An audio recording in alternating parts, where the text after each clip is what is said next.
Doutora Andriele Quirino já está conosco, coluna Seus Direitos. Hoje o assunto é o Novembro Azul, já que a gente está falando desse mês de conscientização aí da saúde do homem, né? Vamos falar também dos direitos do homem que acaba adoecendo. Seja bem-vinda, Andriele. Obrigada, bom dia, Ednei, bom dia, Estela, né? Como a gente veio falar no Outubro Rosa com as mulheres, hoje vamos conversar um pouco com os homens, né, em relação aos direitos previdenciários que eles têm após a descoberta do câncer de próstata. O homem muitas vezes, o problema do homem já começa no fato de que eles não buscam muito, né, saber mais sobre sua saúde, quem dirá sobre os seus direitos, mas eles também têm esses direitos quando adoecem, né? Sim, então o Novembro Azul ele serve para conscientizar, né, os homens, para que busquem exames, busquem o diagnóstico também, né?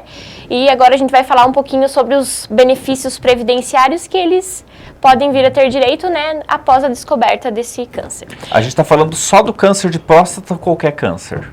Também, né? Qualquer câncer, mas com foco ao câncer de próstata. Claro que é um dos mais comuns, infelizmente, para os homens, né? Antes de vir para cá, eu estava lendo ali em relação à matéria, né?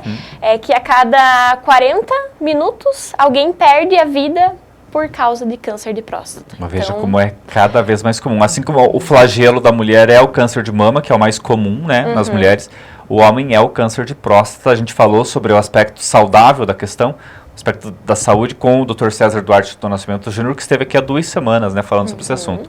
Agora a gente vai falar do aspecto legal, quais os direitos você tem se infelizmente você se descobrir aí com câncer de próstata, né? Então, primeiro deles seria, né, o auxílio por incapacidade temporária. O antigo auxílio-doença, né? Descobri o câncer de próstata, vou ter que ficar afastado das minhas atividades por um tempo determinado, né? Então, eu tenho as contribuições para o INSS. Nesse caso, é possível fazer apenas com uma contribuição. Ou seja, eu já estava afiliado no INSS e descobri que estou com câncer. E fiz apenas uma contribuição para o INSS. Então, é possível fazer o requerimento desse auxílio por incapacidade temporária. Não precisa ter um tempo de contribuição. Isso. Para os outros casos, é necessário no mínimo 12 contribuições. Então, para o câncer, se você descobrir e já estiver filiado no INSS, com apenas uma contribuição, você já consegue fazer esse requerimento, né? Então, tem essa isenção de carência que a gente fala, né? Se eu descobrir o câncer e eu preciso ficar afastado definitivamente, meu câncer já está em estágio avançado, né? O médico vai avaliar e vai fornecer o atestado ali, pedindo afastamento dessas atividades por tempo indeterminado. Aí sim, em casos mais graves, né, poderá ser feito o pedido de aposentadoria por invalidez, ou a nova, né, o auxílio por incapacidade permanente. Então, essa diferença do auxílio-doença para aposentadoria por invalidez. Por exemplo, se eu estou empregado, carteira assinada e tal, e aí eu descubro que estou com o câncer de próstata, né? Como é que fica essa relação trabalhista, Andri? Eu sou afastado do trabalho, eu que decido se sou afastado, o médico decide, o patrão decide? Então, o médico ele vai fornecer esse atestado ali, ele vai verificar, né, em relação a esse afastamento. 15 dias a empresa, né, vai fazer o pagamento desse salário, após o 16º dia, daí já a Previdência Social. Já passa a Previdência. Isso. E aí eu me afasto do trabalho. Isso. Mas se eu e o meu patrão concordamos que eu posso continuar trabalhando? Aí você tem que ver como que está a sua situação de saúde, porque geralmente afeta o psicológico também e tudo, né? Se tem um atestado ativo, né, pode passar por uma perícia da empresa e esse médico dizer que você está apto, você pode retornar ao trabalho, né? Então... Porque eu imagino que tem muita gente que vê justamente uma sentença de morte no fato de não poder trabalhar, né? E se ela tem condição, né, fazer um home office e tal, né? Mas daí ela não tem o direito, dela perde o direito a essa Daí ela não benefício. Consegue receber o auxílio, né, nenhum auxílio ali, porque vai estar trabalhando, ela vai estar recebendo, né, da empresa, daí vai continuar recebendo da empresa, né? Mas tem que ficar claro para ela que ela está apta a exercer essas atividades, né? E que também ela vai ter que respeitar a opinião do médico, né? Porque o médico pode dizer, olha, você pode estar se sentindo bem, achando que você pode, mas você não está bem não, né? É que muitas vezes esses tratamentos oncológicos, eles deixam bastante efeitos colaterais na pessoa, né? É isso que eu falo, além do psicológico ser atingido, né? Então... Geralmente as pessoas que têm esse diagnóstico se afastam das suas atividades para depois retornar melhor, né? Para poder cuidar, né? Porque o câncer de próstata também não é uma sentença de morte, né? Você vai fazer um tratamento e muito possivelmente, principalmente se estiver no início, né? Isso, você consegue voltar para suas atividades renovado nesse caso, né? Por isso a importância do diagnóstico precoce, né? E até a gente tem a lei ali que assegura que até 60 dias do diagnóstico você precisa começar o tratamento. Então é um direito, né? Até teve uma questão, a gente teve semana passada participando, vocês viram aqui a reportagem sobre um evento que a Unicred fez aqui em Canoinhas para tratar da saúde do homem. Aí teve um rapaz que perguntou, né, a mulher, se ela quer fazer o exame da mama, ela sabe quem procurar, né? Até a Estela que marcou o exame da mamografia aqui com a pessoal da rede feminina. E o homem que vai fazer o câncer de próstata, ele também tem o direito a ter o exame, porque é o PSA, né, que é o exame de sangue, e o toque retal, que são exames que, obviamente, demandam um custo, né? Sim. Então, ali, a idade mínima, né, a partir dessa idade é fornecido pelo SUS. Então, que é o 40 anos. Isso, a partir dessa idade, eles conseguem procurar a rede pública. Perdão, 50 anos. 50 anos, 58, se eu não me engano. Não, pelo SUS 58, então, porque os médicos recomendam 50 anos a partir do momento. E sabe que tem uma polêmica sobre isso? Estava lendo na revista Veja essa semana, que muitos dizem que é uma tentativa do SUS de se livrar de um problema para eles.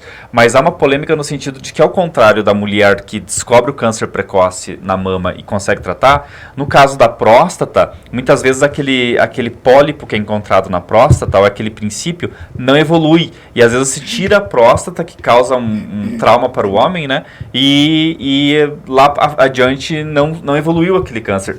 Tem essa polêmica, mas dentro dessa polêmica, só é importante a gente pontuar isso, porque às vezes as pessoas leem por aí e vão tirar uma conclusão errada. Mas o importante a se frisar disso tudo é que ainda é mais importante o exame precoce. Sim.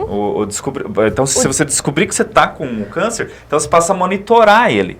O que talvez o SUS já opte pela cirurgia. Sim. Mas aí também você tem que ter essa conscientização. Tá, doutor, mas será que a gente não pode monitorar mais um pouquinho, esperar mais um pouquinho?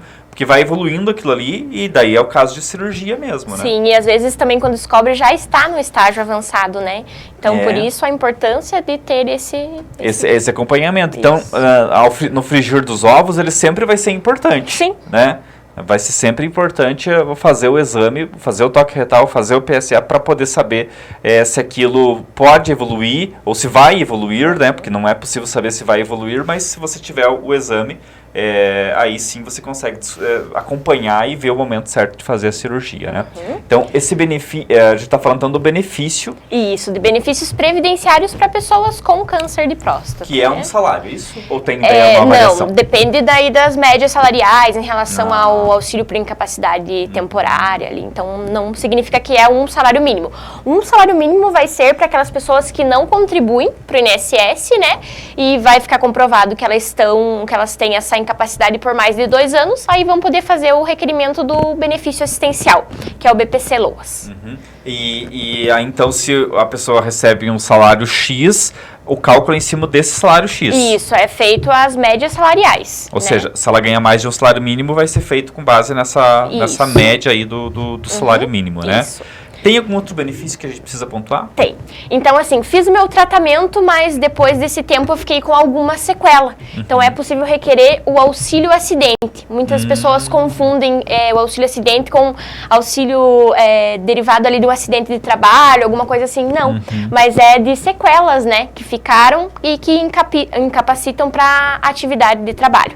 Então, daí vai precisar de um atestado, né, elencando ali essas sequelas para conseguir fazer esse requerimento. Mas das sequelas do câncer de próstata, é possível fazer o pedido do auxílio acidente. O Elcio está perguntando, no caso de ser MEI, também pode ter acesso a esse benefício? Pode. O MEI, ele dá direito a todos os benefícios, né? Só lá no final, na aposentadoria, que daí vai ser uma aposentadoria só por idade. Ele não dá direito a uma aposentadoria por tempo de contribuição. Vai ter que esperar fazer os 65 anos no caso de homem e 60 de mulher, né? 62 de mulher. 62 de mulher. Que mudou com a reforma tributária, foi feita essa situação.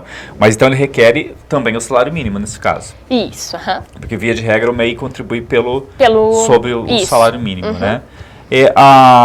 Então a gente falou aí de duas modalidades, pelo menos, né, doutora?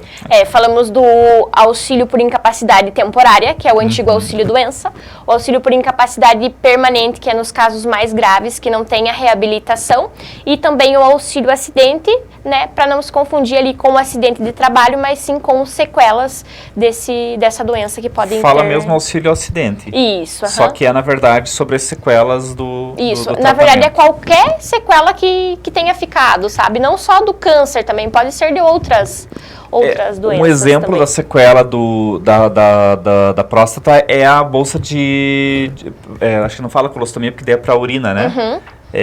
Isso é considerado algo que impeça a pessoa de trabalhar? De repente parou de receber esse auxílio por incapacidade temporária, né? E ele consegue retornar às atividades, mas ele tem essa sequela. Então, ele vai fazer o requerimento do auxílio-acidente e esse benefício ele pode ser recebido juntamente com o salário, não tem problema, até quando ele for se aposentar. Daí, quando receber a aposentadoria, não pode acumular esses dois benefícios. Doutora, a conduta de uma pessoa dessa, porque hoje em dia é levado muito essa questão das redes sociais, né? Tá todo mundo de olho, né? Todo mundo de olho. E digamos que uma pessoa que foi considerada incapacitada, até mesmo por uma recuperação de um câncer e tal, de repente ela tá curtindo a vida aí, tá tomando a cervejinha dela. Isso pode implicar nesse benefício? Então, o INSS está de olho em tudo, né? E a gente tem o pente fino para que essas pessoas sejam novamente avaliadas. Então, se de repente eles forem chamados para essa perícia e ficar comprovado que eles não estão mais incapacitados, eles podem perder esses benefícios. E tem que devolver aí? Então, daí pode ser aberto um processo de apuração. Aí ele vai conseguir fazer a defesa, apresentar ali, né, o motivo. Vai ter que ter um advogado. Isso, porque até pode ser feito de maneira administrativa, mas muitas pessoas não sabem, né, que esse procedimento pode estar aberto também, né. Ele está perguntando aqui se precisa de ter um amparo jurídico, no caso precisa do advogado para poder entrar com um pedido. A pessoa própria pode fazer isso, então, Andrea? É possível fazer sem um advogado, né? Pode ser feito esse requerimento administrativo, primeiramente, né? E após vindo a ser negado na esfera administrativa, aí pode procurar um profissional da confiança para que consiga fazer esse requerimento judicial. Daí. Seriam duas etapas, então pelo menos aí. Você fazer o requerimento direto numa agência do INSS. Isso, pode ser feito pelo 135, né? Ou após a negativa, daí sim a demanda judicial. Falando nisso, Andriele, como é que tá a nossa fila do INSS aqui? Tá bem complicada, né? Então, a gente até tem agora essa perícia com atestado médico, né? Mas o que tá acontecendo, que eu tô vendo bastante, é que a gente faz esse requerimento e o INSS pede uma perícia presencial. E daí a gente entra naquela enorme fila. Eles já fazem isso, acho que, né? Aí faz com que atrase mais, né? Então... eu vi que o governo tá querendo fazer um plano de incentivo para os funcionários fazerem hora extra, né? Só que de nada adianta aqui para nós, porque a gente não tem um perito. Então, de qualquer forma, a gente vai ter que ir para Mafra ou para São Bento, né? Isso, Mafra, São Bento, tem casos que vai para Videira. Para fazer esse exame. O que pode ser que adiante um pouco a fila, porque daí ele vai atender mais pessoas. Mas assim, com esse adiantamento que você fala, até a gente tem o caso dos robôs que fazem essa análise também, né, em relação à aposentadoria. Altamente irritante. Mas a gente faz um processo completo, acaba que dá 2 minutos e esse processo é negado. Pois é. Porque o robô ali não vê toda a análise completa, ele vê os tópicos que são anotados ali, sabe? Tem um algoritmo que vai fazendo Então isso faz com que o judiciário daí tenha mais processo. E nesses casos específicos que é o assunto do programa de hoje, casos de homens que entram para pedir auxílio porque tiveram câncer ou têm câncer de próstata, é uma dificuldade para conseguir ou é mais fácil por causa da doença? Então, eles também têm, pessoas portadoras do câncer, e no judicial eles têm uma prioridade, né? Sim. Então a gente coloca ali pedindo a tutela para que seja analisada e eles consigam ir recebendo esses valores antes de ser realizada uma perícia médica ali. Tudo e também certinho. A gente não falou, mas tem muito paciente de câncer que entra na justiça para requerer medicamento e até alimento, né? Até ia chegar nesse ponto, que os medicamentos eles têm que ser fornecidos pelo SUS e quando não está disponível é possível entrar com a demanda judicial, né, para que esses medicamentos sejam entregues a essa E pessoa. o próprio alimento, eu sei que tem aquela questão daquele alimento específico. Isso, aham. É muito caro. Uma lata é R$100, uma Nossa, lata caríssimo. ali de... tem vários, né? Isso, Tem aham. até líquido também, Sim. que muitos... Mas Daí são valores precisa ver- absurdos se você for comprar na farmácia, né? Precisa ver cada caso específico ali para ver o que não está disponível. Precisa de uma declaração do SUS ali falando o motivo que não está disponível para poder fazer essa... E toda essa burocracia demanda em judicial. torno, eu sinto muito dizer, mas é justamente para ganhar tempo, né? pra dificultar, né? E o SUS quer mesmo, né? Eu acho que o SUS, no fundo, quer esperar que você não necessite mais desse medicamento. Sim. Seja por um motivo bom que você se curou ou por um ruim que você, infelizmente, né? Infelizmente, daí com tanta burocracia também acaba que a pessoa desiste. Desiste. No meio do É. processo, né? Pra que- Complicadíssima essa situação. Saúde do homem, questão dos direitos, quando essa saúde não vai bem, o tema de hoje da coluna Seus Direitos, que a gente tem que também privilegiar, assim como a gente privilegiou mês passado a questão do Outubro Rosa, muito bem, corretamente hoje, inclusive a Andrea veio até de azul, né? Pelo lembrança.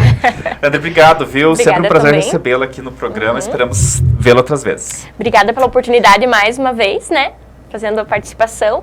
E dizer para os homens que, né, não é só o Novembro Azul que eles devem procurar os exames, mas sim, né, ao notar ali alguma diferença, já fazer, né, esse exame, procurar um diagnóstico precoce para que no final venha dar tudo certo, né? Amém, né? Momento difícil, mas que é bom saber que a gente tem esse amparo legal também, né?